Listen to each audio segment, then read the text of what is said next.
नमस्कार बच्चों, मैं राजेश कुमार मीणा, सहायक आचार्य इतिहास, राजकीय महाविद्यालय अटक। बच्चों,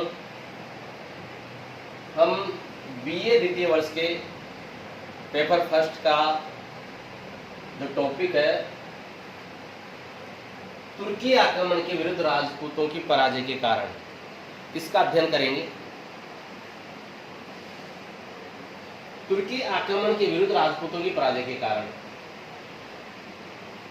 भारत पर आक्रमण करने वाली जो तुर्क जाति थी, उसने जब भारत पर आक्रमण किया और उस तुर्क जाति का राजपूतों से युद्ध हुआ, तो उसमें राजपूतों की पराजय हुई। इस पराजय के कुछ कारण हैं, उनका अध्ययन करेंगे। लेकिन पहले प्रमुख तुर्क आक्रमणकारियों के नाम के बारे में चर्चा कर लें। एक था मोहम्मद गोरी, जो कि तुर्क आक्रमणकारी था, बहुत प्रसिद्ध है, आपने नाम सुना होगा। दूसरा तुर्क आक्रमणकारी महमूद गजनवी, इसका भी आपने नाम सुना होगा। महमूद गजनवी ने एक के बाद एक कई आक्रमण किए और यहाँ के राजपूत राजाओं को उसने पराजित किया। ऐसे ही मोहम्मद गोरी ने भी यहाँ पर आक्रमण किए, जिसका पृथ्वीराज चौहान से युद्ध हुआ। तराइन का प्रथम युद्ध और तराइन का द्वितीय युद्ध। तराइन का प्रथम युद्ध 1191 में हुआ और तराइन का द्वितीय युद्ध 1192 में हुआ। तराइन के प्रथम युद्ध में मोहम्मद गोरी हारा और पृथ्वीराज विजयी हुआ। पृथ्वीराज चौहान ने मोहम्मद गोरी को जिंदा छोड़ दिया।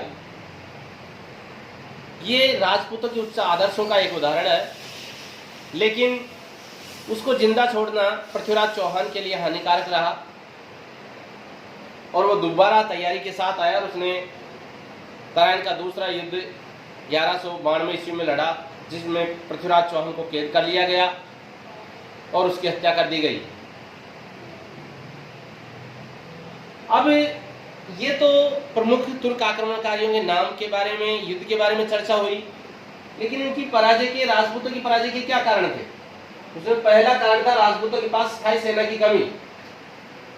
राजपूतों के पास एक स्थायी सेना की कमी थी, जबकि जो तुर्क आक्रमणकारी थे उनकी एक स्थायी सेना थी, जिसके कारण वो विजयी हुए।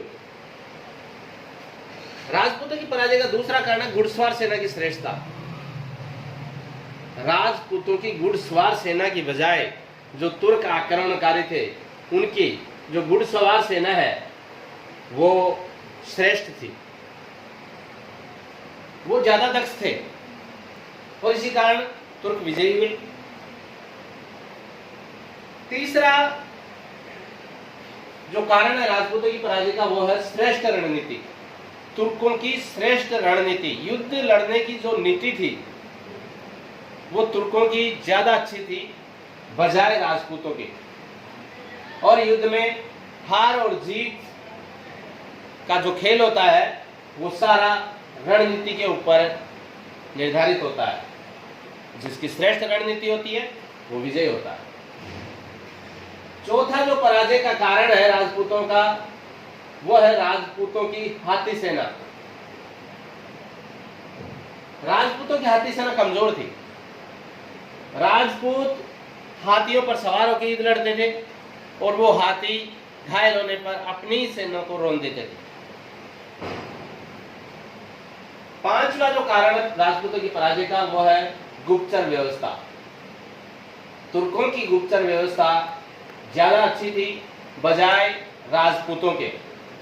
राजपूतों की गुप्तचर व्यवस्था की कमी से जो तुर्क आक्रमणकारी है वो अपनी श्रेष्ठ गुप्तचर व्यवस्था के कारण उनकी कमियों का पता लगा लेते थे और सफलता से युद्ध करते थे। छठा कारण राजपूतों की पराजय का, राजपूतों का उच्च आदर्श और विश्वास। जैसा कि मैंने बताया, तराइन का जो पहला युद्ध था 1191 ईस्वी में मोहम्मद गोरी और पृथ्वीराज चौहान के मध्य लड़ा गया, उसमें पृथ्वीराज चौहान विजयी हुआ और गौरी पराजित, लेकिन उच्च आदर्शों के कारण पृथ्वीराज चौहान ने मोहम्मद गौरी को जिंदा छोड़ दिया और उसका खामियाजा दूसरे तराइन के युद्ध में 1192 में जो हुआ उसमें पृथ्वीराज चौहान पराजित हुआ और मोहम्मद गौरी ने उसको कैद कर लिया और उसको मौत के घाट उतार दिया। यह राजपूतों के उच्च आदर्शों का उदाहरण था। सातवां कारण तुर्कों का धार्मिक उत्साह। तुर्क थे, उनका धार्मिक उत्साह चरम पर था। वो युद्ध में अपनी मौत होना, अपनी जाति के लिए कुर्बान होना मानते थे कि हम अल्लाह के लिए शहीद हो रहे हैं। तो ये इस प्रकार का जो धार्मिक जोश है उनमें वो कूट कूट कर भरा हुआ था। इसी वजह से तुर्क विजयी हुए। आठवां कारण है सुरक्षित सेना की कमी। राजपूतों के पास सुरक्षित सेना की कमी थी। वो एक सुरक्षित सेना लेकर नहीं चलते थे, जबकि जो तुर्क जाति थी वो हमेशा एक सुरक्षित सेना रखती थी और जरूरत पड़ने पर उसको काम में लेती थी। ये भी पराजय का एक बहुत बड़ा कारण है। नवा कारण है राजनीतिक एकता की कमी। यहाँ पर जो भी राजपूत शासक लड़ रहा था वो मानो ऐसे लड़ रहा था जैसे अकेला अपने लिए लड़ रहा हो, न कि देश के लिए लड़ रहा हो। जबकि तुर्क की जो जाति थी वो एकता के साथ लड़ रही थी। 10वां कारण राजपूतों का अंतर्कलह। राजपूतों का अंतर्कलह, राजपूतों में आपसी ईर्ष्या और द्वेष की भावना कूट कूट कर भरी हुई थी। जब भी तुर्क जाति ने आक्रमण किया किसी ने एक दूसरे का साथ नहीं दिया और इसी वजह से तुर्क विजयी हुए। 11वां कारण है विलासी जीवन। तुर्कों की पराजय का कारण है विलासी जीवन। जो राजपूत पराजित हुए उसका मुख्य कारण है विलासी जीवन और तुर्क इसमें विजयी हुए। कारण था राजपूत हमेशा शराब और भोग विलास में डूबे रहते थे। जहां भी जाते हरम में महिलाओं को साथ रखना और शराब पी करके नाच गाने में व्यस्त रहना उनका हमेशा की उनकी आदत थी। और ये विलासी जीवन, शराब में डूबे रहना और विलासी जीवन जीना उनकी पराजय का एक प्रमुख कारण बना।